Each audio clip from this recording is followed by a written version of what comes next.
Exercise 10.67ல் 6th sum x sin x dy by dxன்னு இருக்குது. இந்த மாதிரி ஒரு கொஷின் இருக்குது.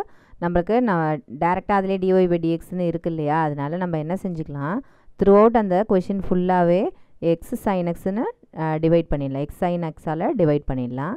ஏன்னா அங்கேயே dy by dxன்னு இருக்குது. நம்ம அரேஞ்ச் பண்ணுறது dy by dx plus py equal to க்யூன்ற ஃபார்மேட்லேயே நம்ம அரேஞ்ச் பண்ணிக்கலாம்.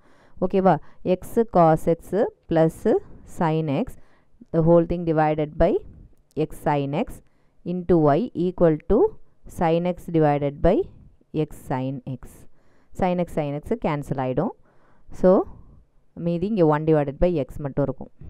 இது டோட்டலாக வேணால் இங்கே எழுதிக்கலாம், ஏன்னா இங்கே எக்ஸ்ன்னு மட்டும் இருக்கிறது நம்ம விட்டுக்கிட்டு போயிடும், இல்லாட்டினா 1ன்னு வச்சு நம்ம ஆன்சர் போட்டுருவோம். அதனால் எக்ஸ் இங்கே போட்டு வச்சுக்கோங்க.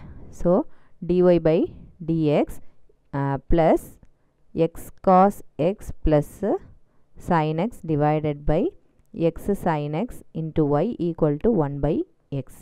ஓகேவா, இது எந்த ஃபார்மேட்டில் இருக்குது, dy by dx plus py equal to qங்கிற ஃபார்மேட்டில் இருக்குது. அப்போ pங்கிறது என்னது, இந்த yக்கு முன்னாடி இருக்கிற எல்லா டேர்முமே நம்மளுக்கு p. ஓகேவா, x cos x plus sin x divided by x sin x. qங்கிறது என்ன அப்படின்னா, இந்த ரைட் ஹேண்ட் சைடில் என்ன இருக்கோ அது நம்மளுடைய q, 1 by xங்கிறது தான் நம்மளோட q. ஓகேவா, இப்போது இன்டகிரேட்டிங் ஃபேக்டர் கண்டுபிடிக்கணும். இன்டகிரேட்டிங் ஃபேக்டர் என்ன அப்படின்னா e power integral pdx equal to e power integral pங்கிறது என்ன, இந்த ஹோல் டேர்ம் இல்லையா, அதை அப்படியே எழுதிக்கிங்க, x cos x plus sin x divided by x sin x into dx. ஓகேவா, இப்போ நம்மளுக்கு இந்த மாதிரி சம்மிலேயே எல்லாமே மேக்ஸிமம் என்னது, கீழே உள்ள டேர்மை டிஃப்ரென்ஷியேட் பண்ணால் நியூமரேட்டர் டேர்ம் வர மாதிரியே தான் இருக்கும். இல்லைனா ஏதாவது ஒரு 2ஆல் மல்டிப்ளை பண்ணுறது, 3ஆல் மல்டிப்ளை பண்ணுறது, டிவைட் பண்ணுறது, இது மாதிரி ஏதாவது சிம்பிள் மாடிஃபிகேஷன் பண்ணி அதை மாதிரி கொண்டு வரதுக்கு தான் பார்ப்பாங்க. ஏன்னா அப்போ தான் நம்மளுக்கு இந்த இ பவரும் லாகும் கேன்சல் ஆகி நம்மளுக்கு ஒரு டேர்ம் நம்மளுக்கு கிடைக்கும் இல்லையா. இப்போது இந்த டினாமினேட்டரை டிஃப்ரென்ஷியேட் பண்ணால் நம்மளுக்கு இந்த நியூமரேட்டர் கிடைக்குதான்னு பார்க்கணும். ஓகேவா, எக்ஸு sin xன்னு இருக்குது இல்லையா. இப்போது இது எப்படி டிஃப்ரென்ஷியேட் பண்ணுவீங்க, uv the whole dash is equal to uv dash plus vu dash இல்லையா. uங்கிறது என்னது நம்மளுக்கு, ஸோ இப்போ uங்கிறது நம்மது எக்ஸுங்கிறத யூன்னு எடுத்துங்க, sin xங்கிறத vன்னு எடுத்துங்க.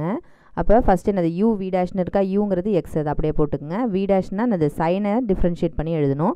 ஸோ சைனை டிஃப்ரென்ஷியேட் பண்ணும்போது நம்மளுக்கு cos x கிடைக்கிது, plus vங்கிறது sin x, sin x அப்படியே எடுத்து போட்டுடலாம். u டேஷ்னா அது எக்ஸை டிஃப்ரென்ஷியேட் பண்ணி, எக்ஸை டிஃப்ரென்ஷியேட் பண்ணால் 1, ஸோ அதை மல்டிப்ளை பண்ணும்போது sin x தான் வரப்போகுது.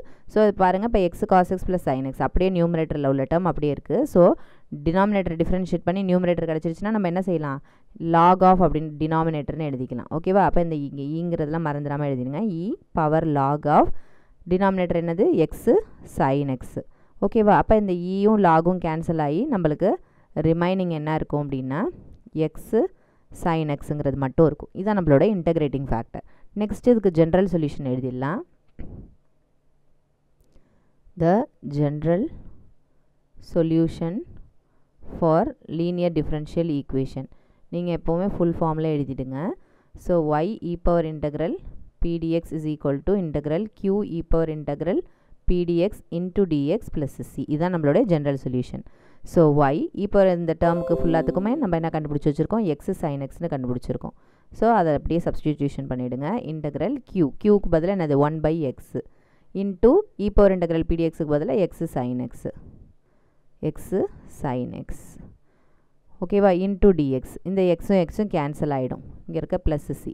ஸோ வெறும் இன்டகிரல் ஆஃப் sin xன்னு இருக்குது. இன்டகிரல் ஆஃப் sin xங்கிறது நம்மளுக்கு மைனஸ் cos xன்னு தெரியும். ஜஸ்ட் அதை அப்படியே சப்ஸ்டியூஷன் பண்ணிவிடுங்க. இதை ரெண்டுத்தையும் மல்டிப்ளை பண்ணிங்க, xy sin xன்னு எழுதிக்கலாம். ஓகேவா, equal to integral of sin x, integral of sin xங்கிறது மைனஸ் cos x ப்ளஸ் இங்கே இருக்கிற கான்ஸ்டன்ட். ஓகேவா, இதுதான் நம்மளுடைய ஜென்ரல் சொல்யூஷன்.